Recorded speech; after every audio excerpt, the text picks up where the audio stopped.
When you're married long enough, you start assuming the worst is behind you, the big fights, the miscommunications, the awkward silences. You start thinking you've survived the storms and now you're just coasting towards something simpler. That's where I was with Hannah. Married 7 years, living in Raleigh, North Carolina. I worked in software logistics. She was a freelance interior designer, always bouncing between clients, coffee shops, and late nights in creative mode. We didn't have kids. Not because we couldn't, but because she wasn't ready, and I didn't press. I figured we'd grow into it. I figured we were still building something. I figured wrong. We booked a weekend getaway to a quiet mountain town in Virginia. It was her idea. She picked the place, quaint little hotel, rustic charm, off the grid, but with Wi-Fi, she said with a wink. I was just happy she wanted to do something with me. Things had been tense for months. She was distracted, often glued to her phone, distant even when sitting right beside me. So when she suggested we unplug and spend a weekend together, I thought maybe we were turning a corner. Maybe she missed us. Maybe she wanted to fix what had started to crack. I should have known better. The rot had already spread deeper than I imagined. We arrived late Friday night. The place was beautiful, stone walls, old wooden beams, the kind of decor she usually critiqued but oddly approved of here. The woman at the front desk handed us a small envelope with a room key and a printed sheet. Hannah opened it and immediately connected her phone to the Wi-Fi. That's what struck me. Not that she connected, but how fast she did it. No hesitation. She didn't even look at the password. I tried to dismiss it. Maybe she looked at the password before I saw.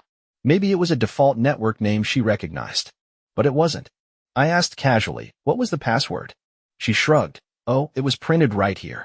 She held up the paper, but it was folded in a way that I could see the side facing her had nothing on it. I nodded and smiled. But in that moment, something inside me shifted. Later that night, she was different. Affectionate.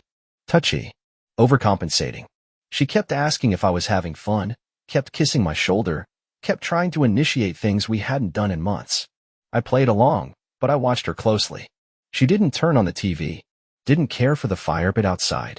She just stayed close, smiling too much, eyes darting to her phone when she thought I wasn't looking. That night, after she fell asleep, I got up and walked the hotel hallway. It was quiet. Too quiet. I stared at the room across the hall, the one with a slightly dented doorframe and an unfamiliar scent wafting from under the edge.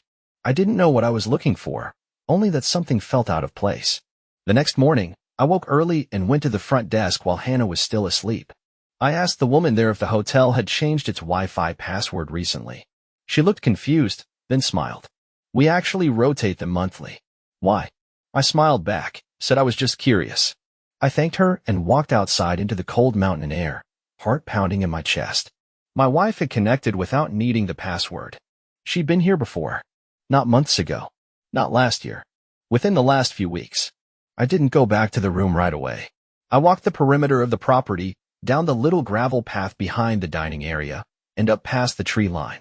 I stared at the building from a distance, imagining her in that same room with someone else, laughing the way she used to with me, setting the scene for a memory I was never supposed to be a part of.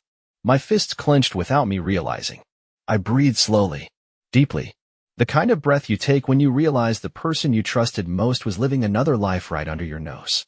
Back in the room, she was brushing her teeth, humming to herself. She smiled when I came in and said we should go into town, maybe find a cute breakfast place. I nodded, told her I needed a minute to shower. She said okay, and I watched her as she slipped on a hoodie, my hoodie, and went away outside. As soon as the door closed behind her, I sat on the bed and stared at the lamp. I knew I had to act, but not out of rage. Not yet. First, I wanted to see how far she would go. We spent the rest of Saturday walking the town. She pointed out antique shops and laughed at road signs, held my hand a little too tightly. I watched her interactions. Noticed the way she avoided looking at certain buildings. How her smile faded when we passed one particular corner cafe. How she suddenly didn't feel like coffee anymore. Every step we took told me more than words ever could.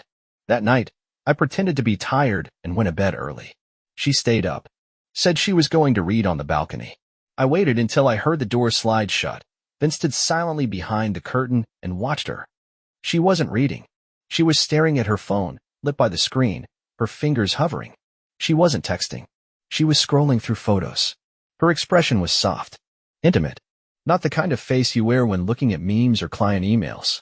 When she finally came back in, she climbed into bed beside me and whispered, "This was a good idea. I missed this." I didn't respond. I turned toward the wall and closed my eyes, even though I wasn't tired. I lay there thinking about every weekend she said she had to travel to meet a supplier or stage a property. All the times I believed her, trusted her, supported her. She'd been here, in this room, in this town, with someone else, making memories, practicing lines, rehearsing the illusion that everything at home was fine. The next morning, I got up before her, packed my things. I didn't wake her. I walked down to the front desk, settled the bill, and told the staff my wife would be checking out later. They looked confused. I smiled and said, "Change of plans." Outside, I sat in the car for 10 minutes before starting the engine. I watched our window. The curtains moved slightly. A shape shifted inside. She was up. I drove home alone. She called me 5 times before noon. I didn't pick up. Her first message was cheerful confusion. "Hey, where'd you go?" Then the tone shifted. By the 4th voicemail, her voice was sharper, edges fraying. "You need to come back. We're supposed to drive back together." But I wasn't coming back.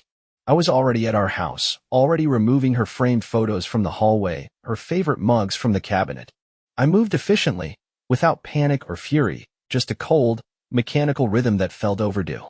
Every item I boxed up was something she'd worn like a costume. By the time she walked through the door that evening, I was sitting on the couch with my coat already on. Her eyes widened when she saw the half-empty living room, the silence of a space already starting to forget her.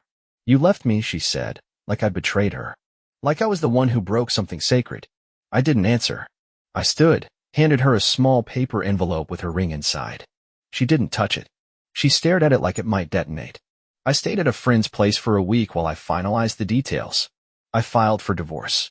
No shouting matches. No lawyers going nuclear.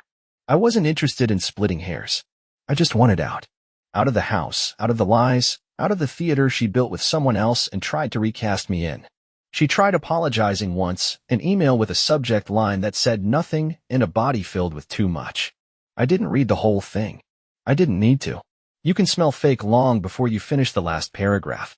Word got around, eventually. She told people we grew apart, that I needed space. She tried to hold on to some version of herself where she still looked innocent. But the truth clung to her. People noticed when she withdrew, when she lost her footing at work, when she canceled plans she used to look forward to. She tried seeing the man again, the one she'd been to the hotel with. It didn't last. It never does, once the curtain drops and the fantasy burns under daylight.